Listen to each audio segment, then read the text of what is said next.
Imagine waking up from a coma and hearing your daughter-in-law plan exactly where to dump you. They thought I was unconscious. They thought I couldn't hear a thing. But the moment they said nursing home, something inside me snapped. Silently. What happened after that changed everything. Before I start the story, I want to get to know you too. Write the flag colors of the country you're watching from and I'll try to guess. Who knows? Maybe we're neighbors. My name is Caroline. I'm 67 years old, and for 12 days I was trapped in a coma that, according to the doctors, could have killed me. A devastating stroke that left me collapsed on my kitchen floor, surrounded by the black-eyed peas I was cooking for Sunday dinner. Robert, my only son, found me hours later. Or so they told me when I finally woke up. But waking wasn't like in the movies. I didn't open my eyes suddenly or sit up in bed asking for water. It was slow, confusing, like swimming toward the surface from the bottom of a dark lake. First, I heard distant voices. Then I felt the weight of my own body. And finally, with an effort that seemed superhuman, I managed to barely open my eyelids, just enough to see the hallway light filtering under the door.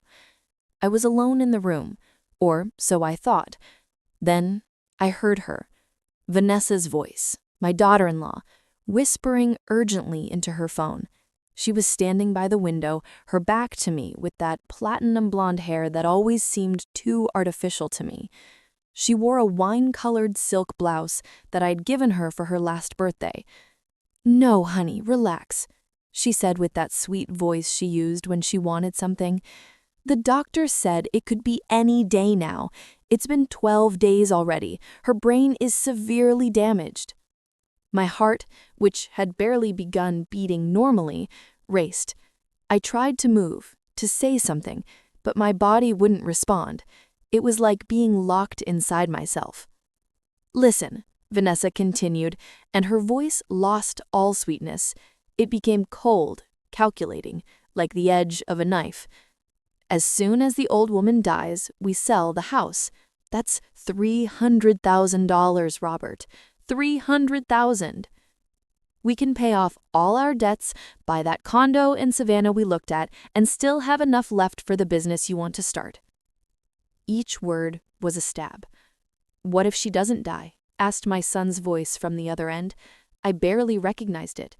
It sounded tired, resigned. "What if she wakes up?" Vanessa let out a brief laugh, without humor. "Then we apply Plan B, honey. I already talked to that lawyer your cousin recommended. If she's left with brain damage, we declare her incompetent and take control of her assets anyway. And if by some miracle she wakes up fine, well, you know, there are cheap nursing homes on the outskirts of Birmingham. For $1,500 a month, they'll keep her, and we still get the house. After all, she's already lived what she needed to live." The vital signs monitor began beeping faster. Vanessa turned around startled, but I had already closed my eyes completely. I heard her heels approaching the bed. I felt her breath smelling of mint gum near my face. "Miss Caroline, can you hear me?" I didn't move, didn't breathe deeper. I became stone. After what seemed like an eternity, I heard her walk away and leave the room. The door closed with a soft click, and there, in that self-imposed darkness, with my eyelids squeezed shut and my heart breaking into 1,000 pieces, I made the most important decision of my life. I wasn't going to wake up. Not yet. First, I was going to listen, to observe, to understand exactly what kind of monsters I had raised. Because if I had learned anything in my 67 years, it was this: never underestimate a woman who has more to lose than her own life. And I had already lost everything at that moment. The only thing I had left was my dignity, and that, I swear to you, no one was going to take away from me. While I remained motionless in that hospital bed, pretending to be in a coma, my mind began to retrace every moment that had brought me there, every sacrifice, every sleepless night, Every dollar I spent thinking I was building a future for my son. Robert was born when I was barely 28 years old. His father, Henry, abandoned us 6 months later. He disappeared one morning, taking the $8,000 we had saved and leaving me a note on the kitchen table. "I'm not ready to be a father. Forgive me." Just like that, just that cruel. I was left alone in a small apartment in West End with a baby who cried from hunger and a future that seemed like a dead end. But I never gave up. I started making gumbo and selling it in the mornings. I would get up at 4 a.m. with Robert strapped to my back in a baby carrier my mother gave me before she died. I prepared batches of gumbo, collard greens, and cornbread. I sold them on the corner near Sweet Auburn Market before dawn, when workers were rushing to catch the bus. I earned between $120 and $180 daily. It wasn't much, but it was enough. In the afternoons, I cleaned houses, 3 houses Monday through Friday, swollen knees, hands cracked from bleach, back that creaked every time I got up. But every time Robert hugged me and said, "I love you, Mama," every blow of pain was worth it. I enrolled him in the local public elementary school, then middle school. He was always a good student, dedicated, responsible. All the teachers congratulated me. "Miss Caroline, your son has a future," they told me, and I filled with pride. When Robert turned 18 and got into the state university to study business administration, I cried with happiness. We were poor, yes, but my son was going to be a professional. He was going to have what I never had. During those 4 years, I worked like never before. I wasn't just selling gumbo and cleaning houses anymore. I also ironed other people's clothes on weekends. Robert needed books, transportation, food, and I gave him everything. Everything. I never dated anyone, never bought myself new clothes, never went to the movies or a fair. My entire life revolved around my son. He was my project, my reason for existing. When he graduated, I managed to gather $18,000. I was 40 years old then, and those $18,000 represented 8 years of savings. 8 years saving every coin, denying myself every pleasure, eating beans and cornbread so my money could grow. I gave it all to him for the down payment on his first apartment, a small but decent place in East Atlanta.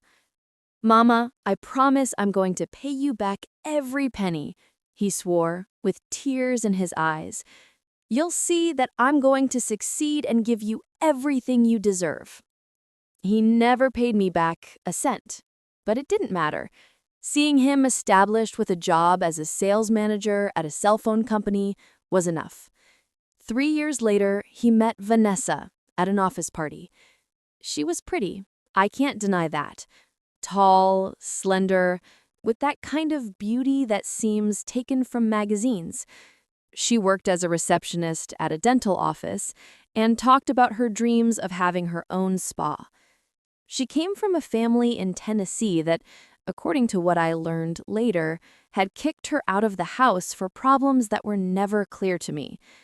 From the first day I met her, something in my stomach twisted. It wasn't her appearance, it was her cold, calculating gaze, as if she were evaluating how much everything in my house was worth while drinking coffee in my living room. "Miss Caroline," she said with a smile that didn't reach her eyes, "what a beautiful house you have, and this antique bookshelf is gorgeous. It's mahogany." "It was my mother's," I responded with pride. "It's over 60 years old." "It must be worth a fortune," she commented, running her fingers over the wood. "Robert asked me to accept her. Mama, she's different. She makes me happy. Give me a chance to be happy." And I, like the fool I was, said yes. They got married 6 months later in a small ceremony that I paid for. $3,800 between the venue, food, her dress, and his suit.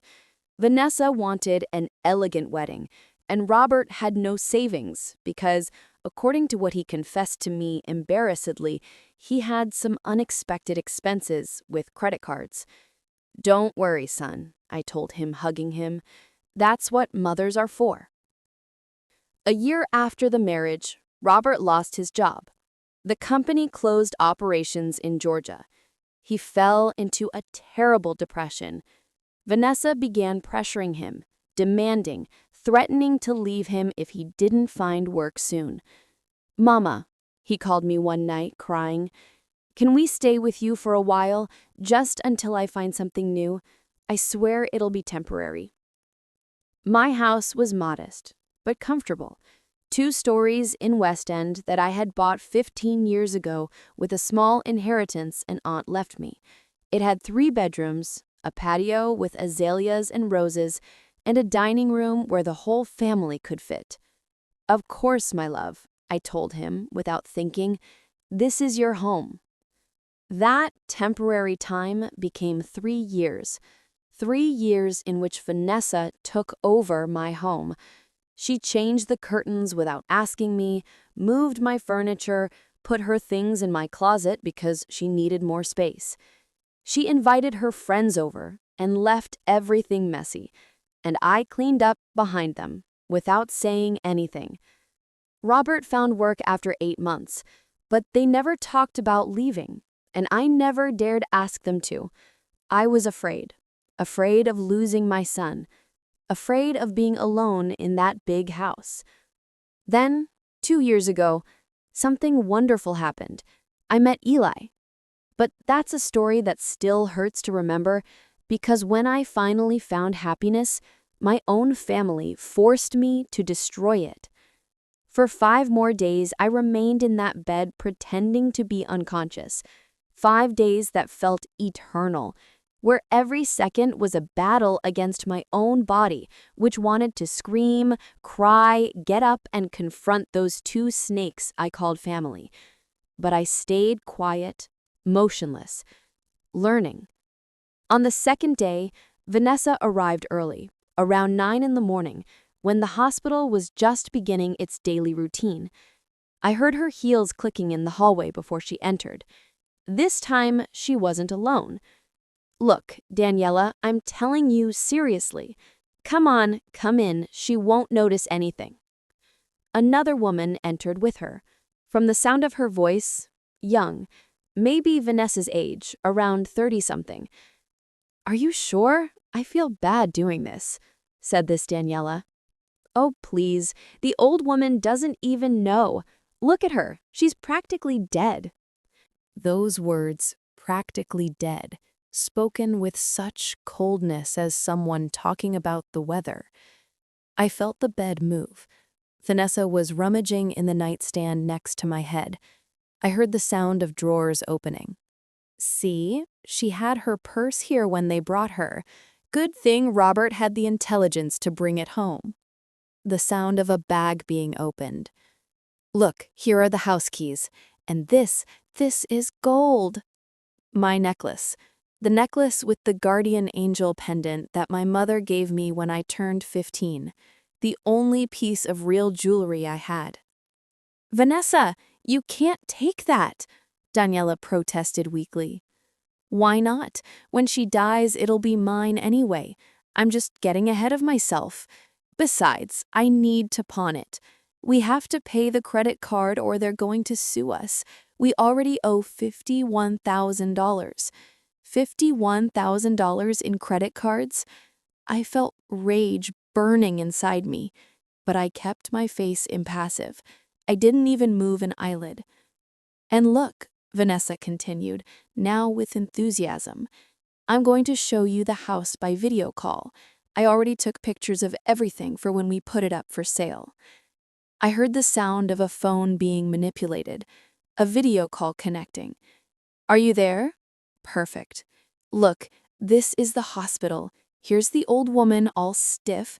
Robert says if she survives, she'll be like a vegetable anyway, so it doesn't matter. My own son, Robert, The boy I carried on my back while selling gumbo, the young man I hugged crying when he graduated, that same son was waiting for me to die or become disabled so he could rob me of everything. Well, enough of this, said Vanessa. Now, yes, come on, let's go to the house. After all, there's nothing to do here. The nurses already know I don't come in the afternoons because I have to work. Lie. Vanessa had stopped working a year and a half ago. She said she was too stressed and needed time to find herself. My pension of $2,400 a month helped maintain the house while she found herself. They left, and I stayed there, with my heart beating so hard I feared the machines would give away my conscious state. But the worst came that same night. Around 11 o'clock, when the hospital was in silence, and only the distant murmur of nurses at their station could be heard, Robert entered my room alone. My son, my only son. He sat in the chair next to my bed. I heard his heavy, tired breathing. For a moment, I thought maybe he was coming to say goodbye, to tell me he loved me, to ask forgiveness for everything. How naive I was. He took out his cell phone, dialed a number. Attorney Gaines, good evening. Sorry about the hour. Yes, this is Robert Johnson, Caroline Morano's son. Exactly, the lady with the stroke. Look, I need to ask you some urgent questions. A long pause while he listened. How long does it have to pass for me to be able to declare my mother legally incompetent if she wakes up with brain damage? I see. And if she wakes up fine, is there any other way? Another longer pause. I felt like I was drowning. I understand. Yes. She has a house in her name, appraised at approximately $300,000 according to the last property assessment. No, she doesn't have a will. At least not that I know of. Exactly. I'm an only child. And how much would your services cost to handle all this? Silence. Then, a sigh. Perfect. $34,000 plus tax. No problem. I can advance that as soon as as soon as I sell the property. Yes, I understand that technically it's still hers, but you understand the situation. The lady is already 67 years old, her pension is misery, barely $2,400. It doesn't make sense to maintain her if she's left with brain damage. It would be more of a burden than anything else. A burden. That word echoed in my head like a gunshot. For my son, I was a burden, a weight, an obstacle between him and his inheritance. Look, attorney, Robert continued, and his voice became harder, colder. I'll be honest with you. My wife and I have serious debts. We owe $51,000 in credit cards plus $17,000 from a personal loan. If my mother wakes up and regains control of her things, we'll never get out of this hole. She was too controlling with her money. She never really wanted to help us. Lie after lie after lie. So we're agreed. You start preparing the papers. If within a week she doesn't wake up or wakes up badly, we proceed with the legal incapacity. And if she wakes up fine, well, we'll find another solution. There are cheap nursing homes where we can put her. For $1,500 a month, they'll keep her, and we take control of the house. He hung up. He sat there a few more minutes in silence. Then I heard something I'll never forget. I heard him cry, but he wasn't crying for me. He was crying for himself, for his situation, for his debts. I'm sorry, Mama, he whispered finally, but I can't take it anymore. Vanessa is right. You've lived enough. Now it's our turn. He got up. I felt his lips brush my forehead in a cold, mechanical kiss, and he left. That night, when I was completely alone, I opened my eyes in the darkness. Tears ran down my cheeks, soaking the pillow. I didn't make noise. I didn't move more than to breathe. But in that moment, in that dark room that smelled of sickness and betrayal, a new Caroline was born. One who no longer had anything to lose. One who was going to fight. On the third day of my performance, I met Latoya. She was a young nurse, about 31 years old, with hair pulled back in a high ponytail and honey-colored eyes that seemed to see beyond the obvious. She wore the hospital's mint green uniform and white sneakers that squeaked slightly against the floor. The first time she entered my room was during the afternoon shift. I was with my eyes closed, as always, controlling my breathing, maintaining the perfect rhythm of someone in a coma. I had perfected the art of appearing absent. I felt her hands checking the IV, adjusting the sheets. But then she did something different. She stopped next to my bed and stayed there in silence for several seconds. "How strange," she murmured to herself. She checked the vital signs monitor. I heard the sound of pages being turned, probably my file. "Your vital signs improve when you're alone," she said in a low voice, as if thinking aloud. "But when your family arrives, your pressure goes up, your heart rate accelerates, as if you're listening to them." My heart gave a jolt, but I forced myself to stay calm. I didn't move a muscle. Latoya left the room without saying more, but I knew she had seen something, and I was afraid.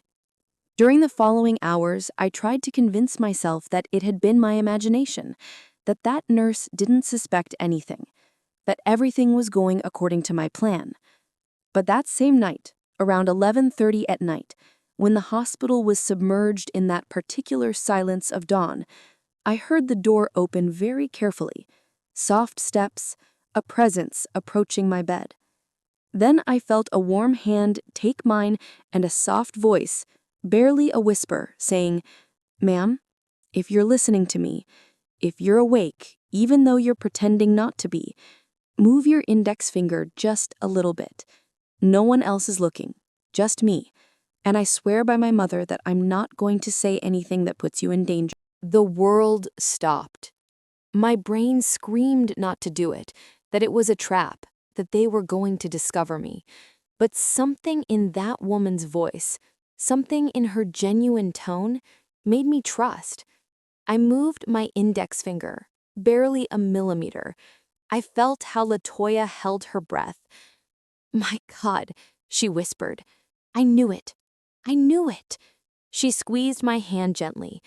"Ma'am, I don't know what's happening, but I've been working here for 10 years and I've seen many things. Your vital signs don't lie. You're conscious, and something tells me you have your reasons for pretending." I opened my eyes slowly. It was the first time in 3 days that I looked directly at someone. Latoya was leaning over me with eyes shining with emotion and something more. Compassion. "Help. Help," I whispered with a hoarse voice. "Please." Latoya looked toward the door, checking that no one was coming, and then looked back at me. "What do you need? Are you in danger?" The tears began to run down my face. I couldn't contain them anymore. "My family," I said with a broken voice, "is waiting for me to die. They want to steal everything from me. My son, my own son." I couldn't continue.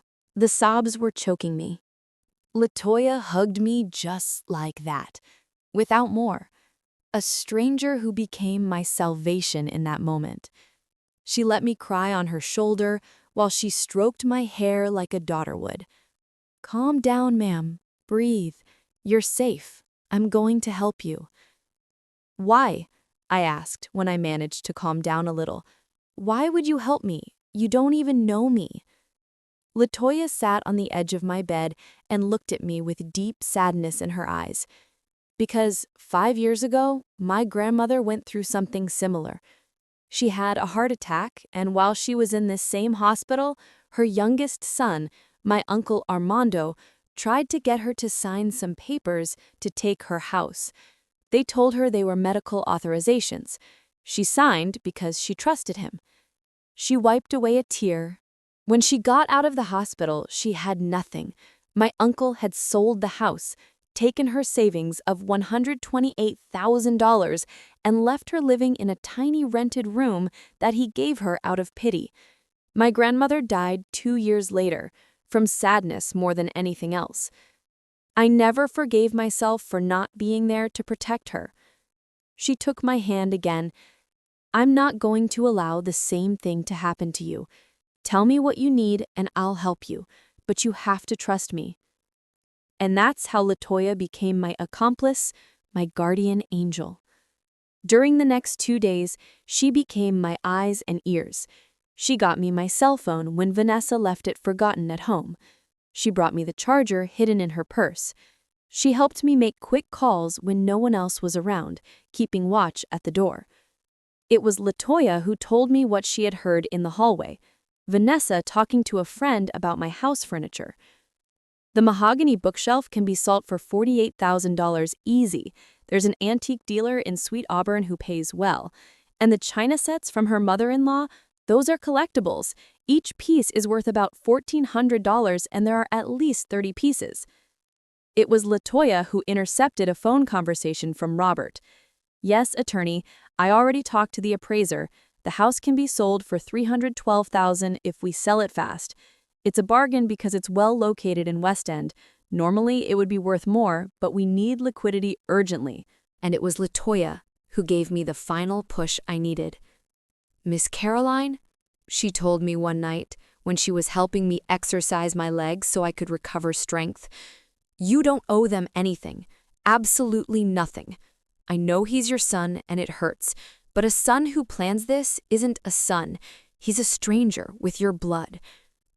But he's all I have, I whispered with a broken voice. No, she responded firmly. You have yourself, your dignity, your life, and those 67 years that you lived with effort and sacrifice.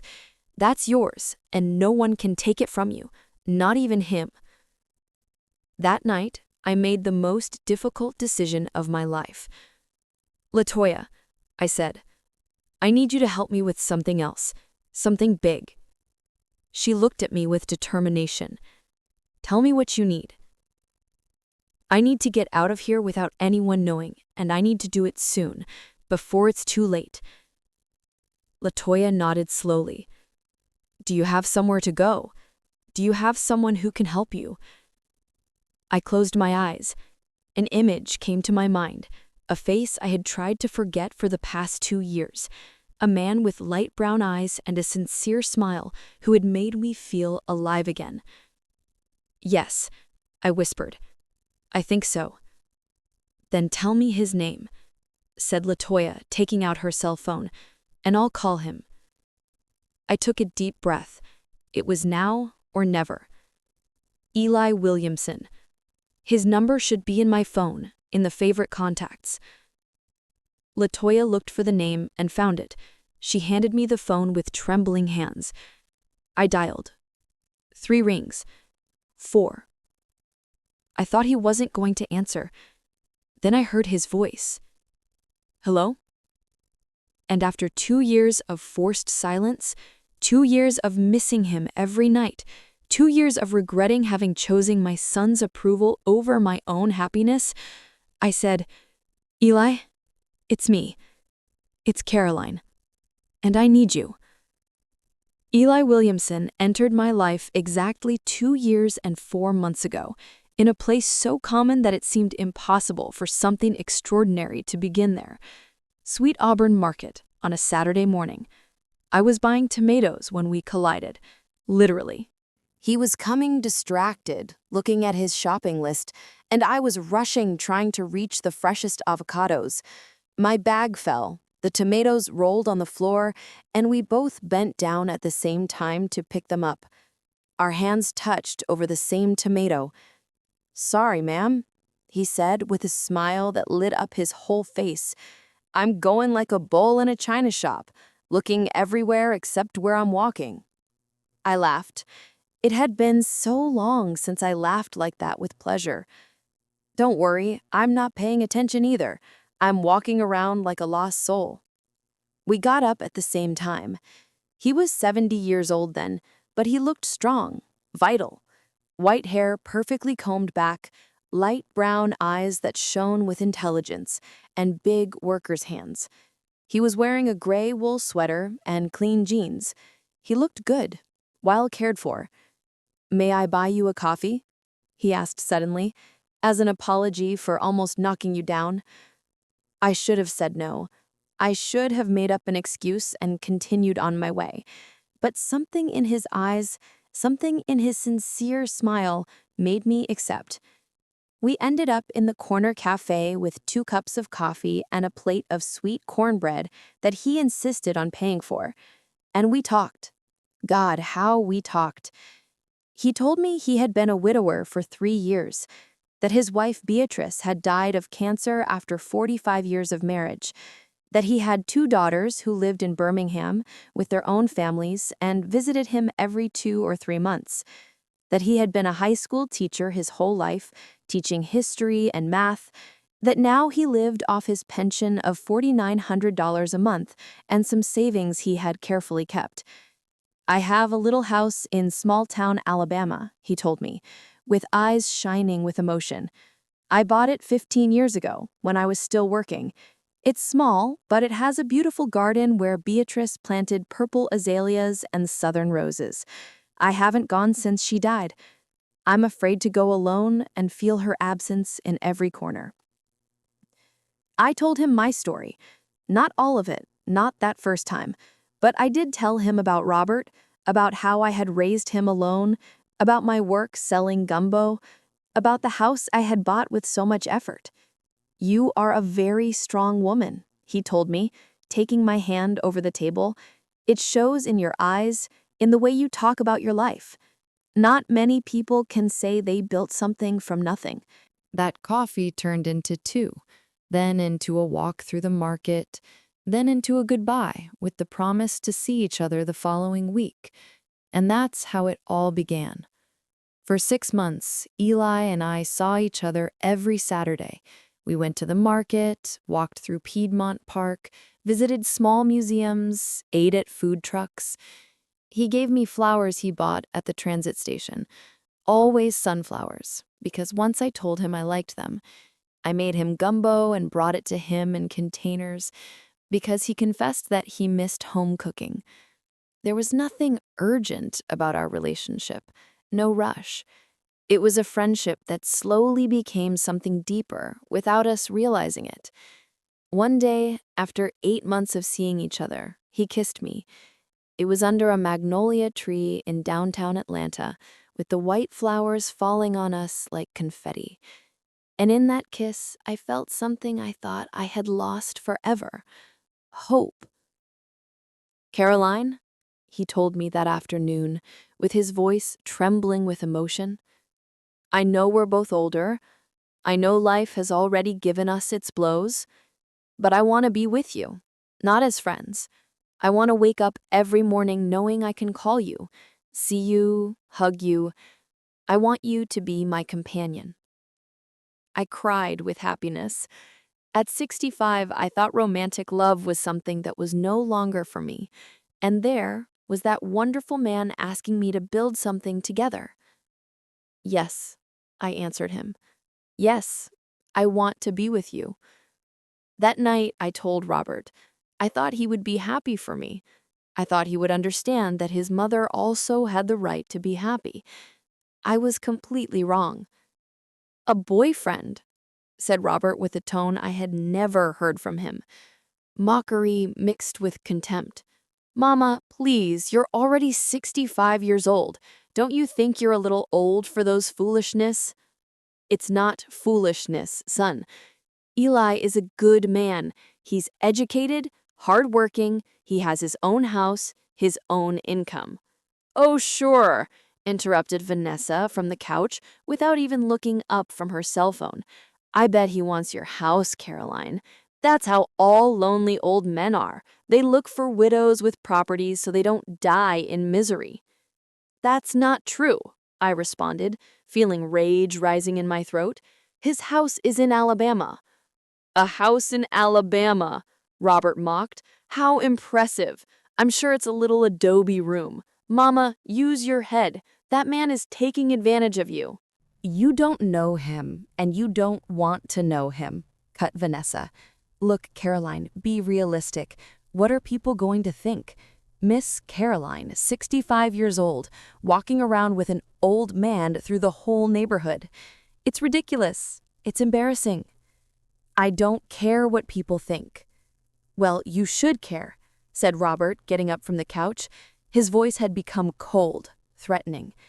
Because those people know us too, and I'm not going to allow you to go around making a fool of yourself with any opportunistic old man while you live under this roof. It's my roof, I responded with a trembling voice. This is my house. The silence that followed was terrifying. You know what, Mama? Said Robert after a moment that seemed eternal. You're right. It's your house, and if you want to fill it with horny old men, go ahead. But then we're leaving, and don't call me asking for help when that old man leaves you with nothing, because I warned you. They went to their rooms, slamming the door. Vanessa threw me a look of satisfaction before following him. That night, I cried until I fell asleep, and the next day, when Eli called me to invite me to breakfast, I told him I couldn't see him anymore. Why, Caroline? Did I do something wrong? No, Eli, you didn't do anything wrong, but my family, my son doesn't accept our relationship, and I can't lose him. He's all I have. You have me, he said with a broken voice. I'm sorry, I whispered. I'm so sorry. And I hung up. For 2 years, I convinced myself that I had done the right thing, that a mother should sacrifice herself for her children, that romantic love at my age was a luxury I couldn't afford. But now, lying in that hospital bed, with the phone in my trembling ear and Eli's voice on the other side, I understood the magnitude of my mistake. Caroline, is it really you? My God, I thought... They told me you were in a coma. Are you okay? Where are you? I'm at Atlanta Public Medical Center, Eli, and I need your help, please. I need to get out of here before it's too late. I'm coming there right now. No, I interrupted him. You can't come just like that. Robert and Vanessa can't know I'm conscious. They're waiting for me to die to keep my house. Everything. Silence on the other side. Then a deep sigh. Tell me what you need, my love, whatever it is. And there, with LaToya holding my hand and Eli listening carefully on the phone, we began planning my escape, my second chance, my silent revenge. The next 2 days were the most intense of my life. While I remained motionless in that bed, pretending to be in a coma, Eli, LaToya, and I coordinated every detail of my escape like we were spies in a movie. But before I could leave, I needed to know exactly what they were planning. I needed proof. I needed to understand the magnitude of the betrayal to be able to protect myself legally. On the 4th day, Vanessa arrived earlier than usual. It was barely 8 in the morning. She came accompanied by a man I didn't know.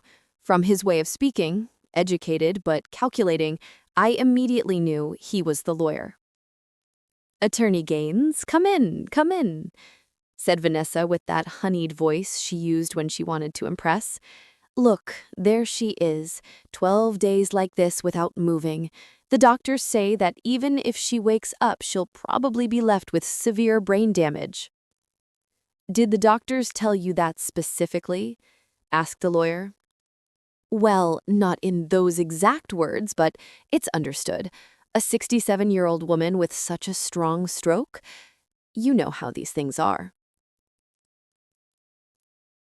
I heard the sound of papers being manipulated, a chair being brought closer to my bed. Mrs. Johnson, I understand the urgency, but I need to be clear with you and your husband. If Miss Caroline wakes up with her faculties intact, there's no legal way to take control of her properties without her consent. But if she wakes up with brain damage, then? Asked Vanessa, with an almost hopeful tone that turned my stomach. In that case, her husband, as an only child, could request a declaration of incapacity. The process takes between 3 and 6 months and requires constant medical evaluations. I can expedite it, but I can't invent a diagnosis that doesn't exist. And how much would all that cost? My fees would be $34,000 plus tax.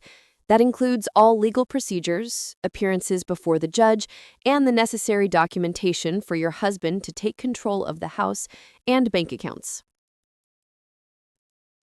$34,000 to steal my life. Perfect, said Vanessa. Without hesitation. My husband will deposit in advance, right, honey? Only then did I realize that Robert was also there. He hadn't said a single word. My son, my only son, was standing there, silent, allowing all this to happen. Robert, right? Asked the lawyer. I need you to sign these papers. They're authorizations for me to act on your behalf when the time comes. And if my mother wakes up fine? Asked Robert, with a voice so low I barely heard it. What if she recovers completely? The silence that followed was long, uncomfortable. Then, my son, responded the lawyer with a tone that froze my blood, you'll have to convince her to give you a notarial power of attorney voluntarily. Or, he paused, we can explore other options. There are geriatric residences where, for patients' safety reasons, family members can make certain administrative decisions. Once she's institutionalized, it would be simpler to manage her properties. Are you talking about putting her in a nursing home against her will? Asked Robert. I didn't say that, responded the lawyer quickly. I'm just mentioning options that other clients have explored.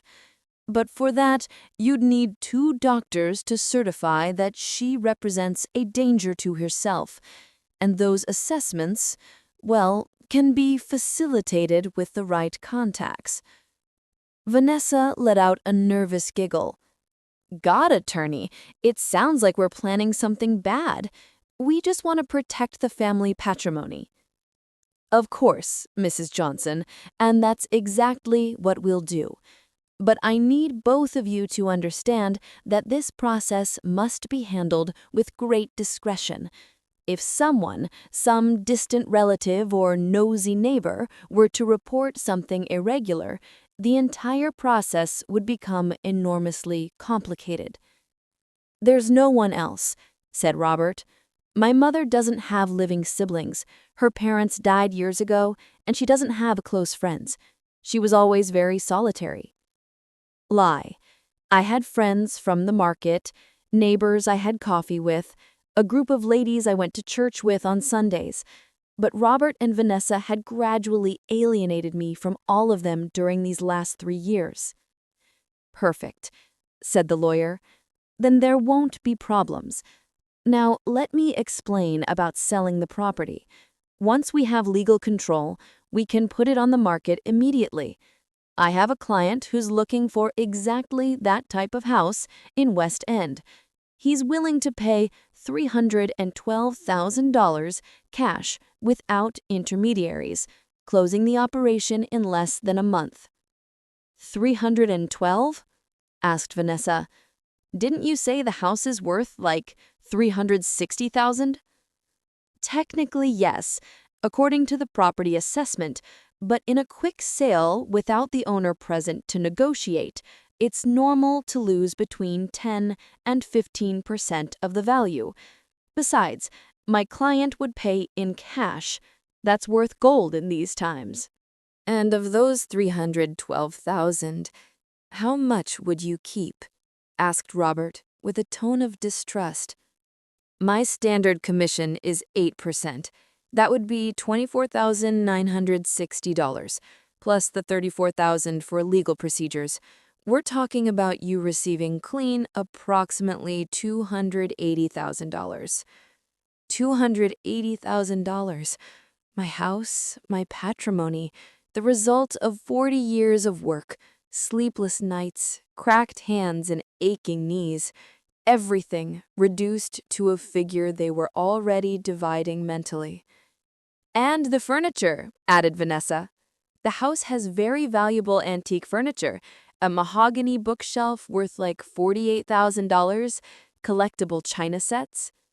You can sell that on your own, interrupted the lawyer. I only handle the property, but I recommend you do it quickly, before neighbors start asking questions about where Miss Caroline is. It was at that moment when LaToya entered the room. Her entrance was perfectly synchronized. As we had planned, she brought a tray with medications. "Excuse me," she said with a professional voice. "I need to check the patient and change the IV. Could you wait outside for a few minutes?" Sure, said Vanessa, getting up. "Anyway, we're done here, attorney.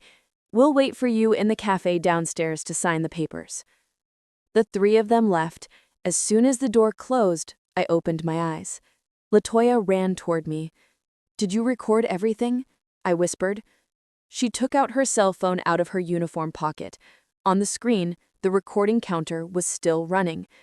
"Almost 20 minutes of audio," she responded with a triumphant smile. "Every word." "God bless you, LaToya," I said with tears in my eyes. She put away the cell phone and began checking me for real, in case someone decided to return. "Miss Caroline, Eli called me an hour ago. He already has everything ready. The private ambulance, the medical papers signed by 2 certified doctors saying you're in your right mind, and the tickets. Everything." "The tickets?" "Bus tickets to Alabama. They leave tomorrow at 10 in the morning from the Greyhound terminal. He says he already has his house ready to receive you." My heart beat faster. Tomorrow. Everything would be tomorrow. "And the letter?" I asked. "I have it here," responded LaToya, taking out a manila envelope from her coat pocket.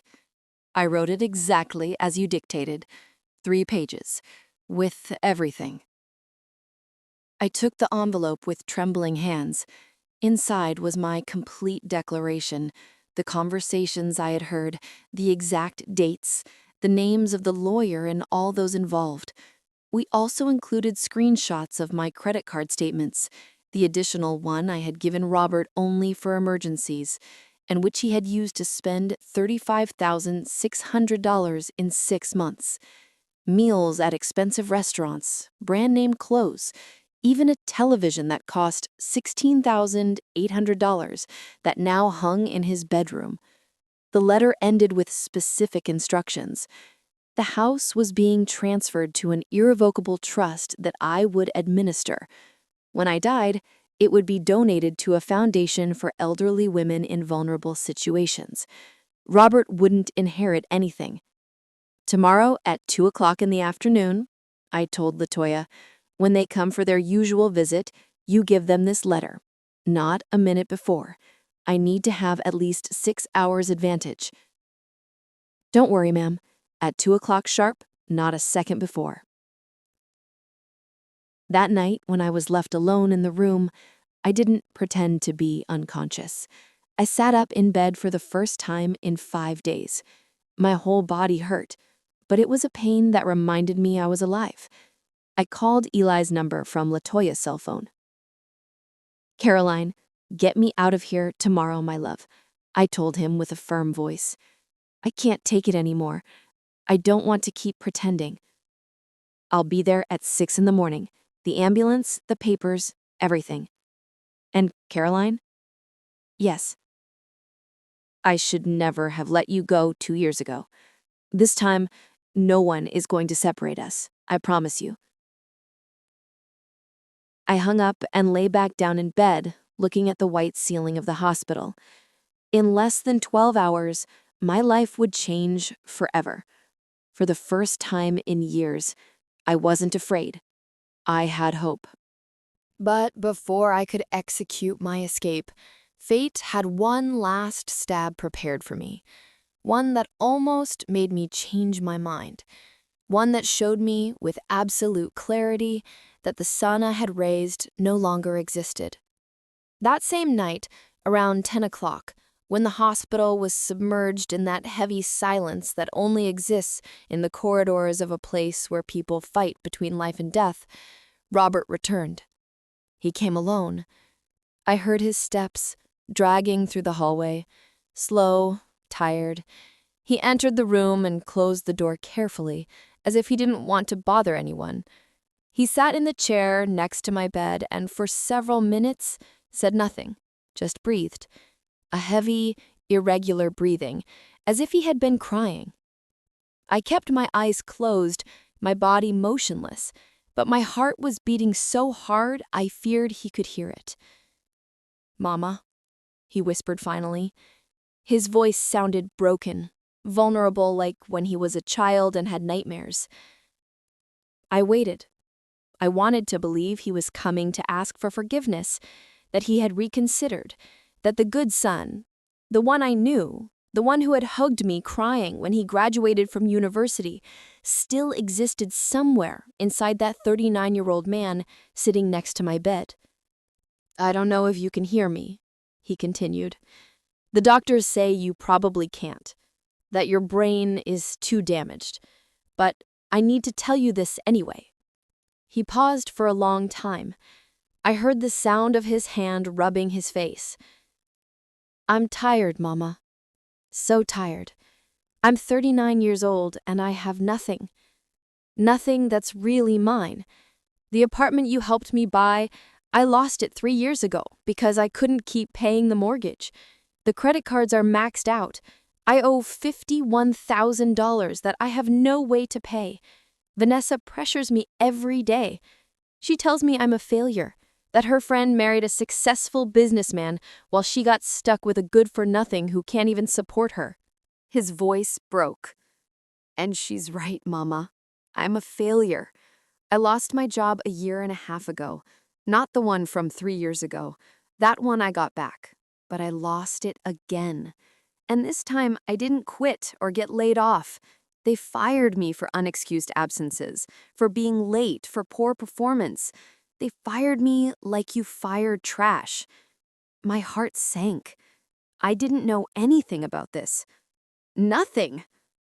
"I didn't tell you because I was ashamed. I told you I was going to work every day. But really, I spent time in parks, in cheap cafes, watching the hours pass until it was time to go home and pretend I had had a normal day. Vanessa found out 6 months ago, and instead of supporting me, she threatened to leave me if I didn't get money. Money from wherever. My son. My little boy, suffering in silence while I cooked in my kitchen without knowing anything. Then we got the idea," he continued, and his voice changed. It became harder. "Your house, Mama, is worth hundreds of thousands. Hundreds of thousands that you don't need. You live alone in that huge house. You have a pension you barely use.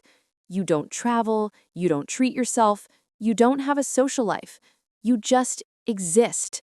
And us, we're drowning." I felt something inside me break. Vanessa said it would be easier if you weren't here. And I, at first, refused. I swear to you, Mama. At first I refused, but then I started thinking about it, calculating it. You're 67 years old. Statistically, you have maybe 10, 15 years left at most. And in those 10 or 15 years, we're going to keep sinking into debt, into desperation, into misery. He got up from the chair. I heard his steps approaching the window. "And then you had the stroke. And the first thing I thought, God forgive me, the first thing I thought was, it's a sign. As if the universe was telling us it was time, that your hour had come and our opportunity." The tears began to roll down my closed cheeks. I couldn't contain them. But now you're here in this bed, and I don't know what to think, because part of me, the part that's still your son, wants you to wake up, wants to hug you and ask for forgiveness and tell you we're going to find another solution. But the other part, the part that's desperate and scared and angry with life, he fell silent. A long, horrible silence. That part wants nature to take its course. My heart stopped. The doctors said there is a 60% chance that if you wake up, you'll be left with permanent brain damage, that you'll need constant care.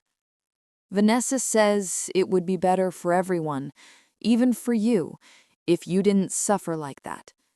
That if you don't wake up in the next few days, we should tell the doctors not to resuscitate you if your heart stops. He signed my death sentence. My own son had just signed my death sentence. I already signed the papers, Mama, he whispered, yesterday. Do not resuscitate order. The doctor asked me 3 times if I was sure, and I told him yes, that you wouldn't want to live like that you were a dignified woman, that you'd prefer to die before being a burden. I couldn't breathe. I felt like I was drowning. Forgive me, he said finally.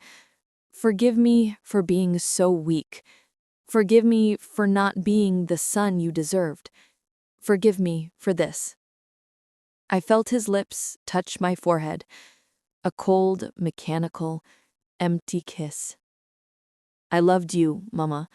At some point, I loved you very much. And he left. I stayed there in the darkness, with tears soaking the pillow and my heart breaking into 1,000 pieces.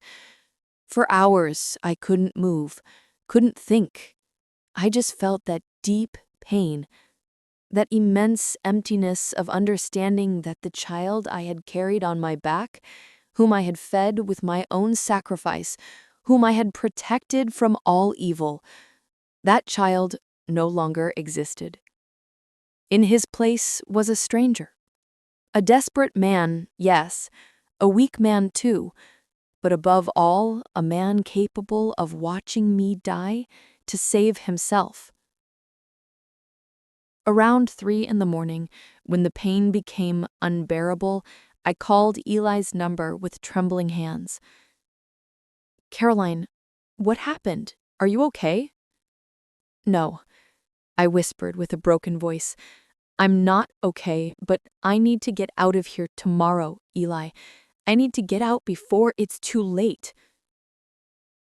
Everything's ready, my love. At 6 in the morning. No, I interrupted him. Earlier, at 5:30, please. What happened, Caroline? You're scaring me. My son signed a do not resuscitate order. If my heart stops, the doctors are going to let me die. Eli, they're going to let me die. Silence on the other side. Then a deep breath.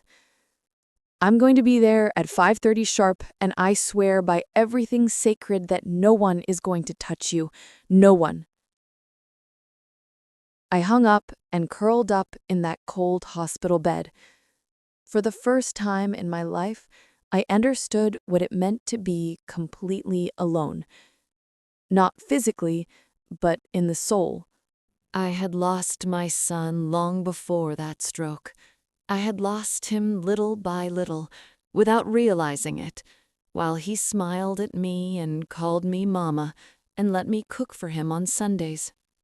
I had lost him the day he chose Vanessa over me, the day he let her disrespect me in my own house, the day he allowed them to treat me like a burden instead of like the woman who gave him everything.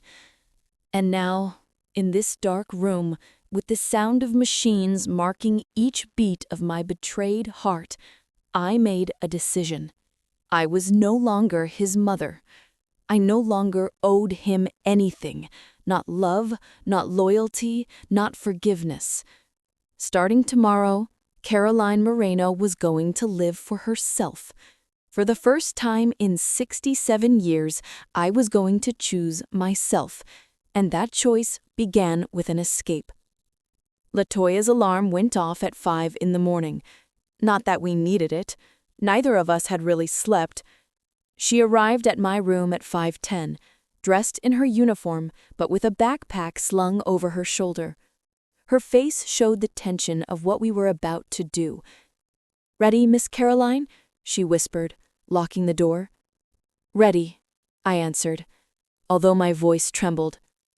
LaToya took clothes out of her backpack: gray sweatpants, a hooded sweatshirt, sneakers. Nothing flashy, nothing that would attract attention. "I need you to get dressed quickly. Eli will arrive in 15 minutes. I got up from the bed. My legs trembled at first after so many days without really using them. LaToya held my arm. Easy, little by little. I dressed with clumsy hands. Every movement was an effort, but adrenaline kept me focused. LaToya helped me put on the sneakers, pulled my hair back in a ponytail, and put the hood on me. "Perfect. Now you look like you're going home after visiting a relative." At 5:25, LaToya's cell phone vibrated. A message from Eli. "I'm in the parking lot. White ambulance, plates GHJ 293. Waiting." "It's time," said LaToya, taking my hand. "Remember the plan." "I remember."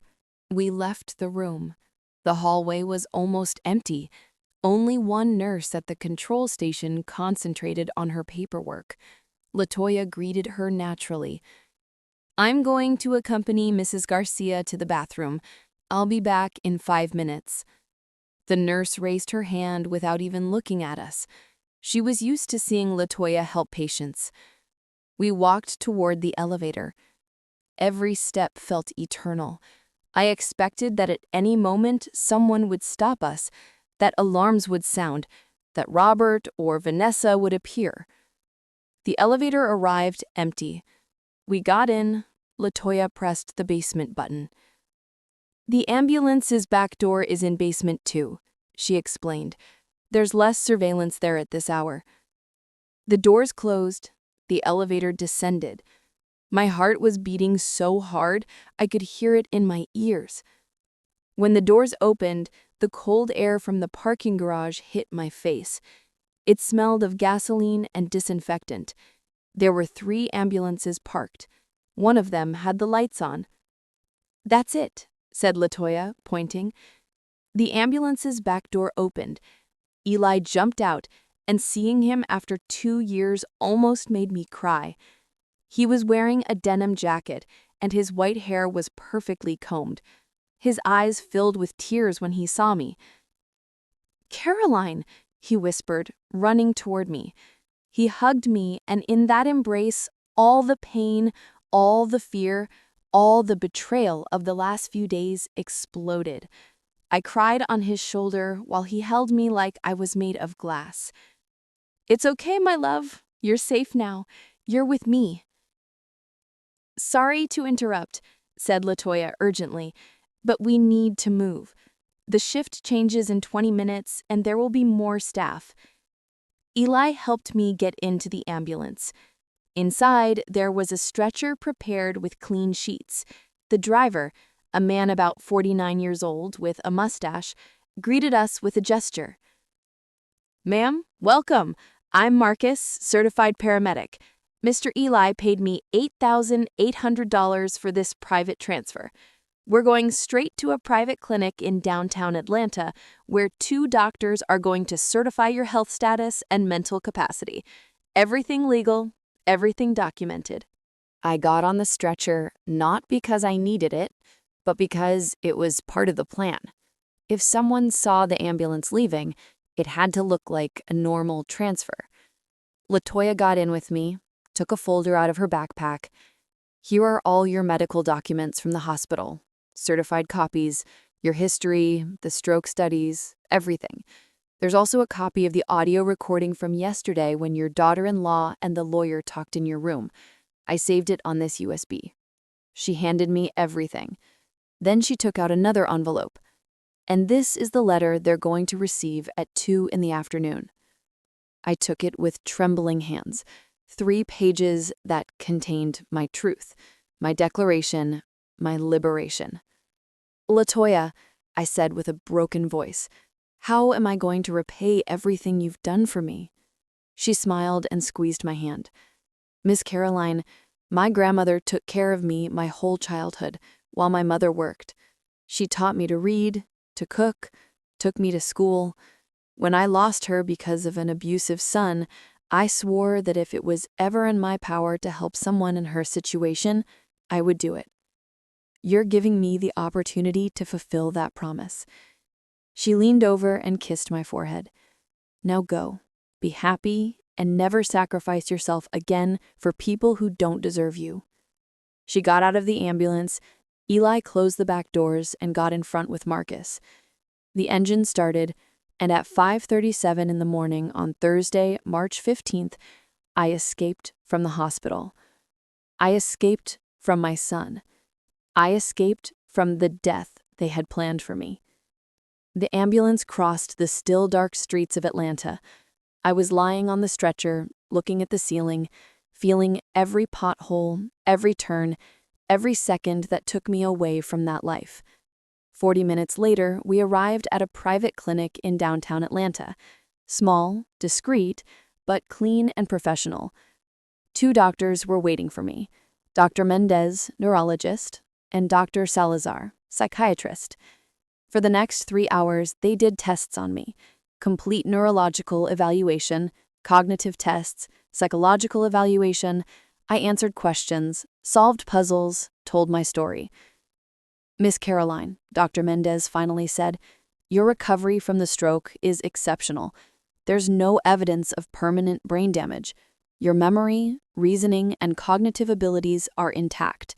You are in full use of your mental faculties."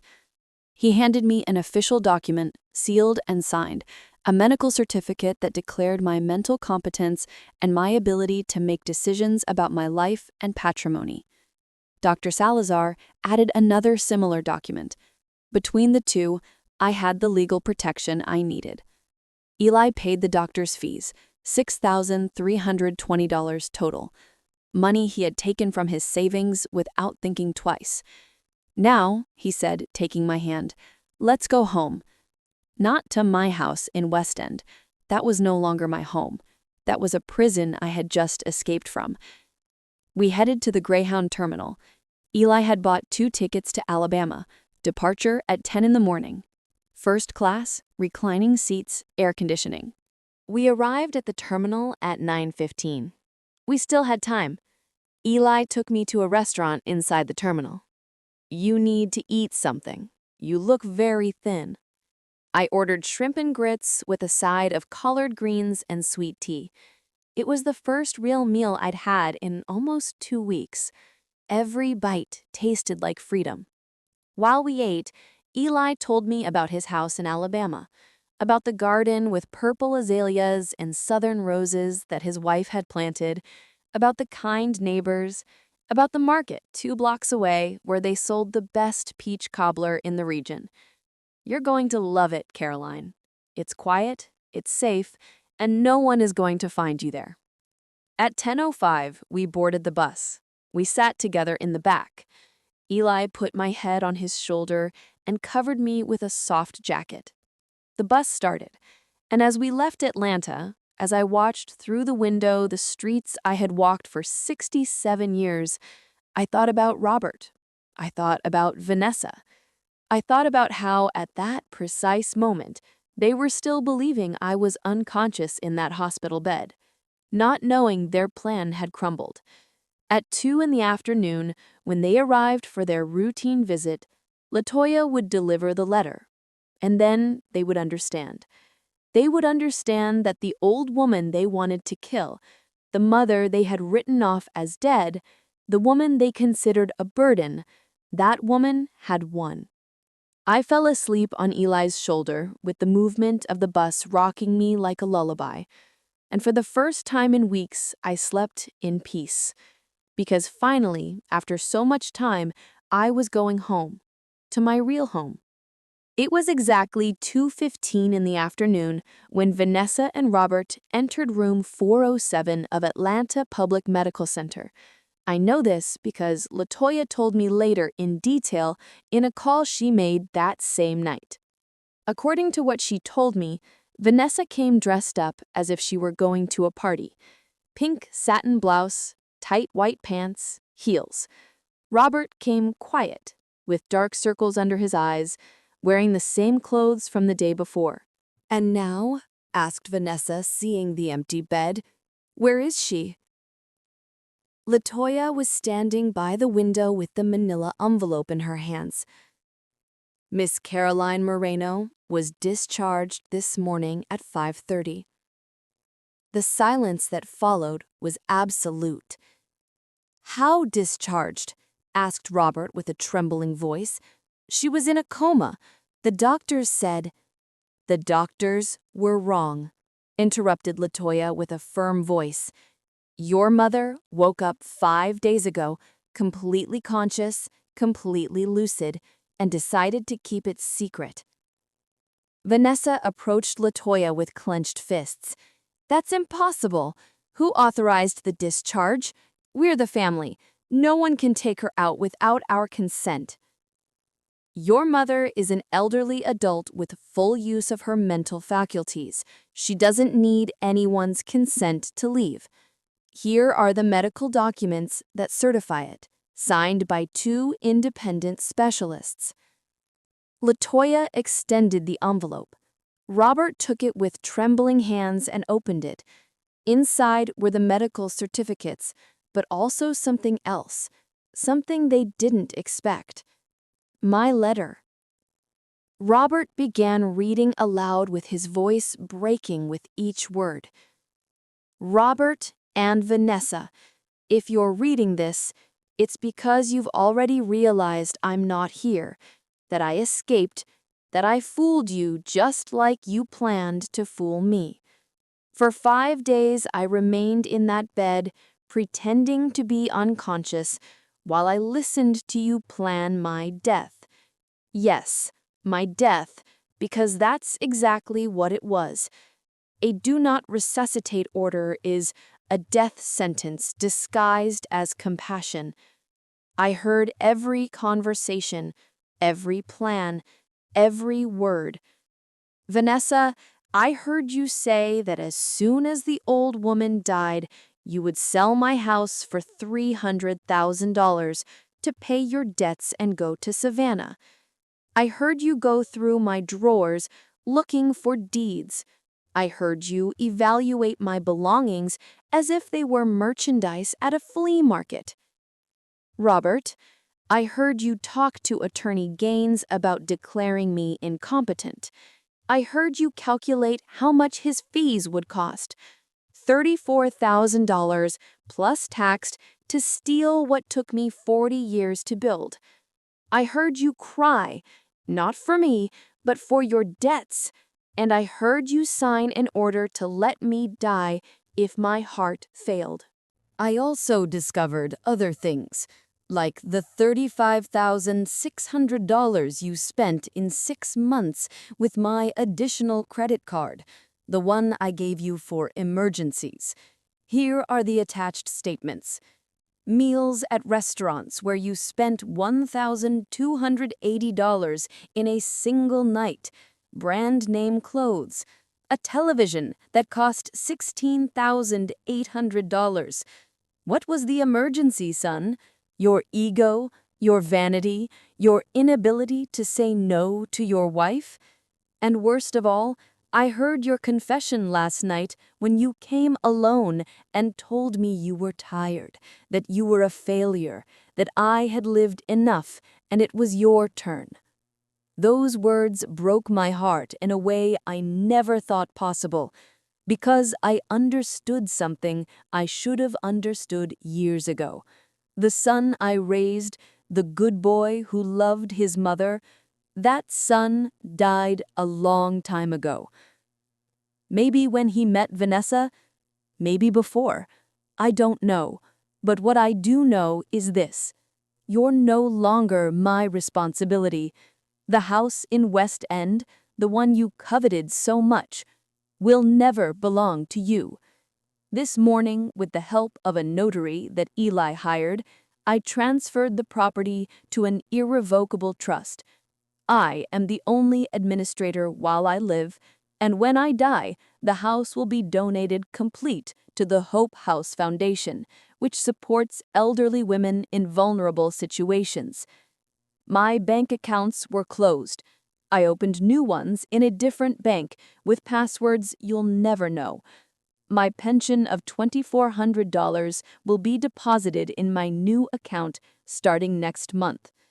The attached documents include audio recording of your conversation with Attorney Gaines in my room, bank statements showing fraudulent use of my credit card, medical certificates proving my full mental capacity, copy of the irrevocable trust, copy of the restraining order I filed this morning. Neither of you can come within 500 meters of me. If you do, you'll go to jail. Robert, you were my entire world for 40 years. I gave you everything I had and much of what I didn't have. I worked until I destroyed my body so you could have what I never had. And in return, you gave me betrayal. I don't expect you to understand the pain you caused me. I don't think you're capable of understanding it, but I want you to know this.